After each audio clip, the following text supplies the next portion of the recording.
নিরীহ মা বোন যারা আছে তাদের কাছে গিয়ে তারা এনআইডি নাম্বার নিচ্ছে, তাদের কাছে গিয়ে তারা বিকাশ নাম্বার নিচ্ছে। প্রিয় ভাই বোনেরা, এই গুপ্তের দল, এই জালেমের দল বলে তারা নাকি সৎ মানুষের শাসন কায়েম করবে।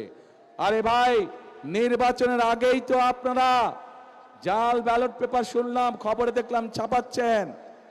নির্বাচনের আগেই তো দেখলাম আপনাদের লোকজন এনআইডি নাম্বার নিয়ে যাচ্ছে, মা বোনদের বিকাশ নাম্বার নিয়ে যাচ্ছে। প্রথমেই তো আপনারা অনৈতিক কাজ শুরু করছেন, অনৈতিক কাজ দিয়ে আপনারা মানুষের ভোটকে প্রভাবিত করতে যাচ্ছেন। যাদের ভোটের শুরুটাই অনৈতিক কাজ, তারা কি করে সৎ মানুষের শাসন দিতে পারে?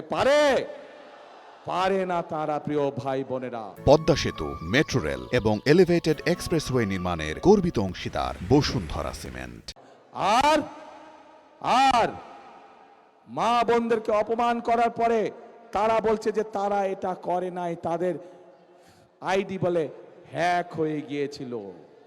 কিন্তু বিশেষজ্ঞদের কথা অনুযায়ী আইডি কোনো হ্যাক হয় নাই। যখন তারা ধরা পড়ে গিয়েছে, বিভিন্ন রকম মিথ্যে কথা তারা বলা শুরু করেছে।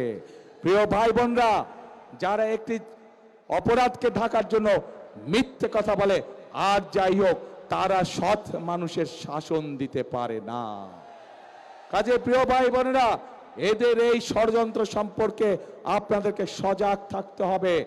আজ এই মাঠে লক্ষ মানুষ যারা আছেন, আপনারা স্ব এলাকায় ফিরে গিয়ে আপনার এলাকার যে সকল ভাই বোন আছে, যারা ভোটার আছে, তাদেরও সকলকে সজাগ সতর্ক দৃষ্টি রাখতে বলবেন।